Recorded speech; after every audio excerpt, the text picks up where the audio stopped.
Good evening, ladies and gentlemen, boys and girls, children of all ages, and welcome to the Karey Carbaugh podcast, episode number 76.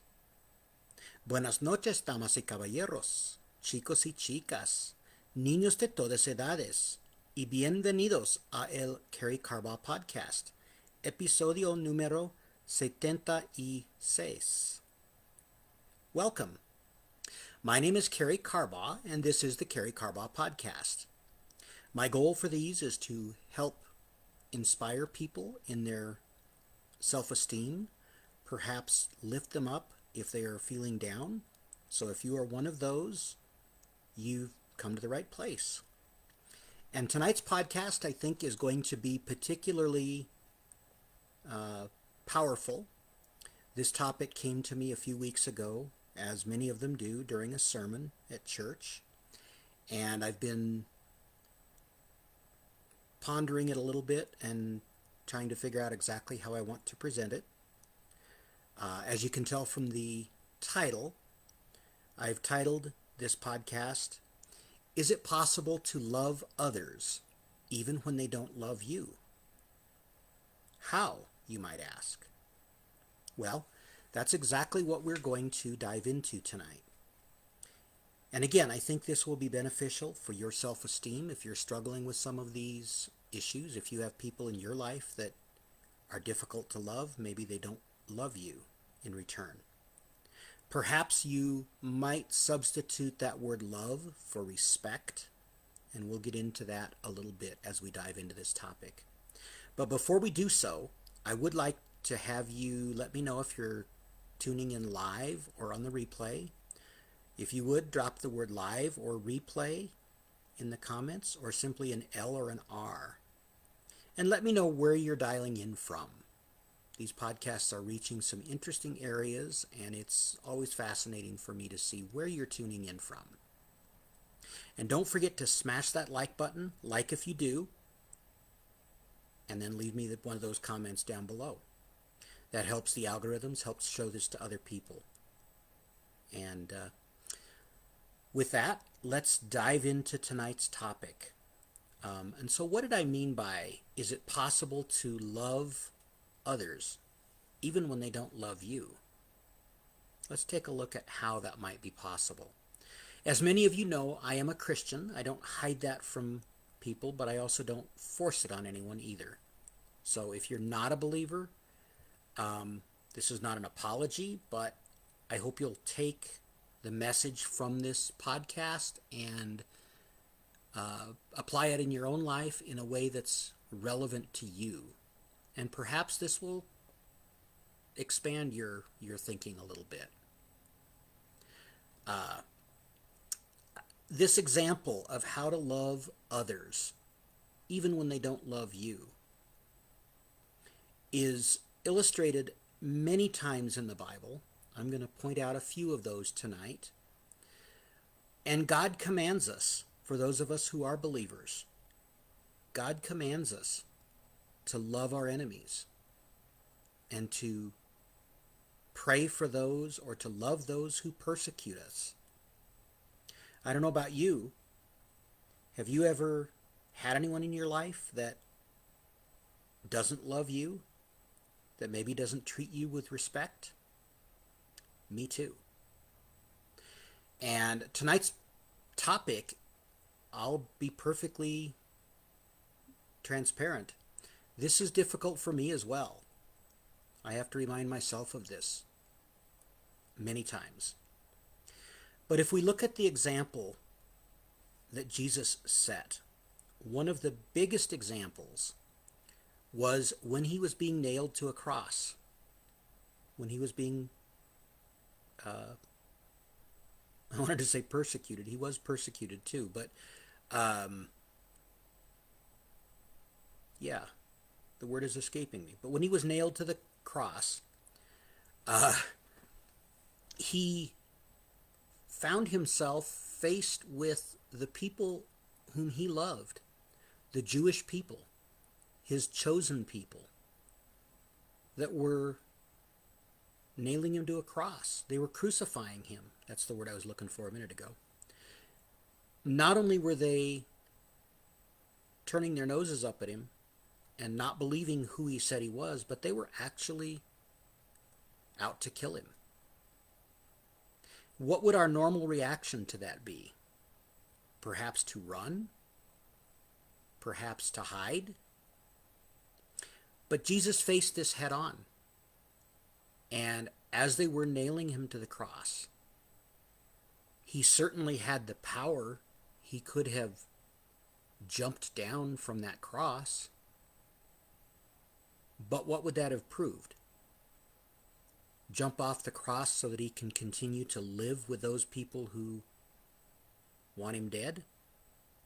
Those people who don't believe he was who he said he was? No, he actually found a better way to show love. And so when I say this idea of, is it possible to love others even if they don't love you? That doesn't necessarily mean if you're in a bad relationship, staying in that bad relationship. That's kind of where Jesus was. He was in a bad relationship with the world. He was in a bad relationship with those that he had chosen to surround himself with. Now, those would argue, there are those who would argue that he knew this from the very beginning, and in fact he did. He told his disciples years before how it was going to end. So not only did he love those who persecuted him and who crucified him, but he actually chose to go through that. Now that's a little more difficult than most of us humans. If we know someone's going to disrespect us, not love us, to actually intentionally go into that situation. I think that's a little beyond our human strength to do that. But we are called to love those people. And how might that look?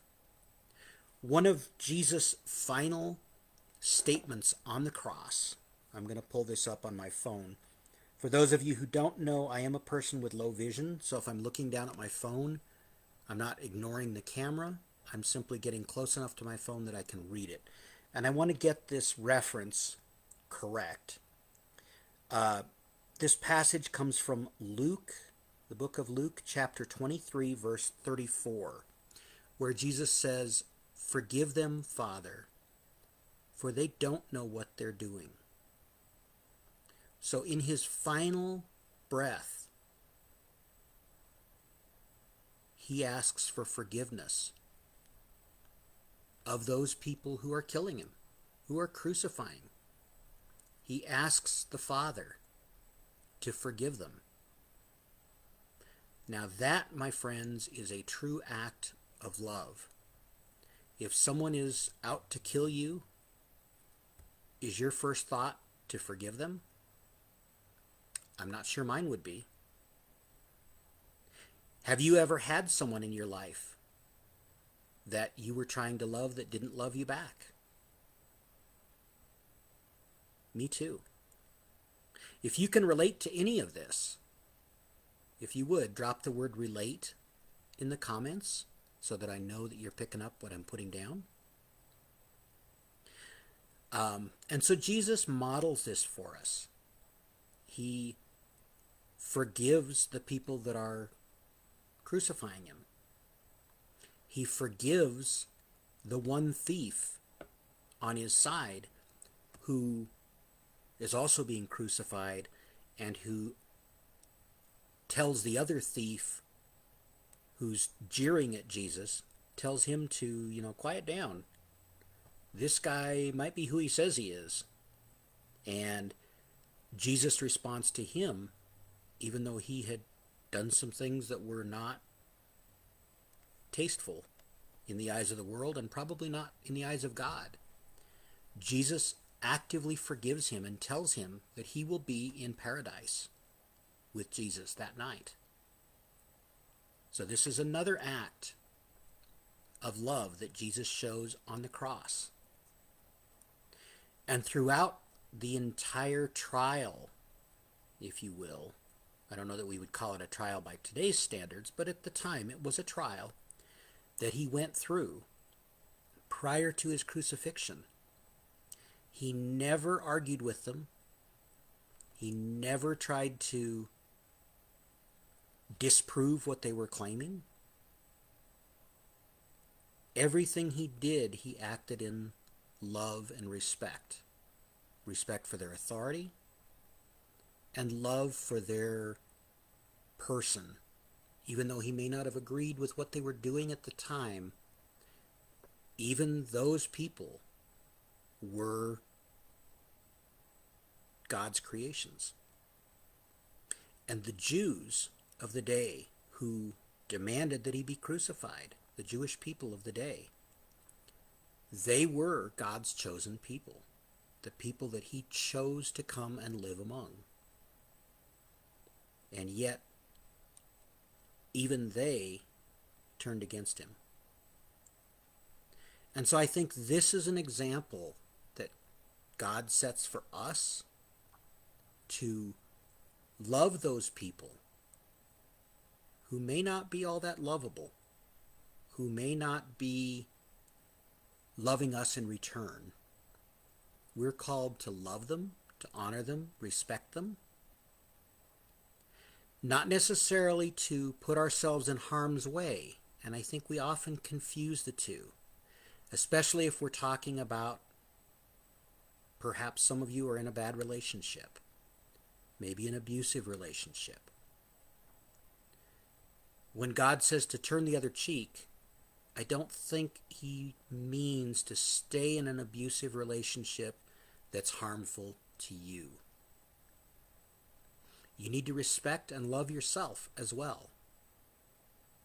And only by loving yourself and respecting yourself, respecting your boundaries, only through that can you truly love those people who may not love you back. And Jesus himself set boundaries. There were times when the people were trying to crowd around him and get more information out of him, and he had to go and rest. And he took that time to go away from the crowds and have some quiet time and some rest. So I believe even that is a model to us and how we can love and respect those around us. There are many more examples throughout the Bible where Jesus, and even in the Old Testament, where God loved the people. Although this idea of love comes out much more in the New Testament than the Old Testament. The Old Testament was more about the laws and the harsher side, if you will, the judgment side of God. The New Testament brings in this idea of love and respect.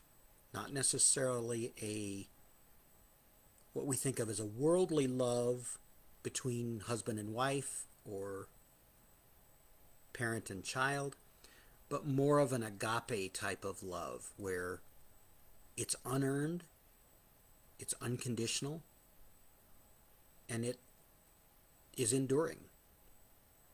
It can endure the test of time and the test of trials. Hopefully for most of you, that's at least a part of the love that you have with a spouse or a significant other, if you have someone like that in your life. But oftentimes in a worldly sense, that sense of love goes beyond the agape. And we won't get into that tonight. But I do think this topic leads into the topic for next week. I'll give you a little bit of a spoiler alert. Next week we're going to talk about judgment.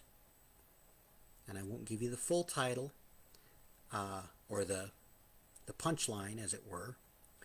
But I think this idea of love ties along with judgment. And I thought the two topics might be too long to put into one, so I'm going to separate them into two topics. But next week we'll talk about judgment. Stay tuned for that.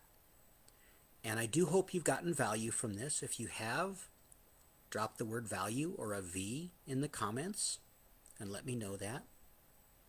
Finally, if you'd like to be added to my email list for some upcoming, more private events that I'm working on, if you could drop the word email in the comments, I'll reach out to you and get your email privately so that it's not shared with others.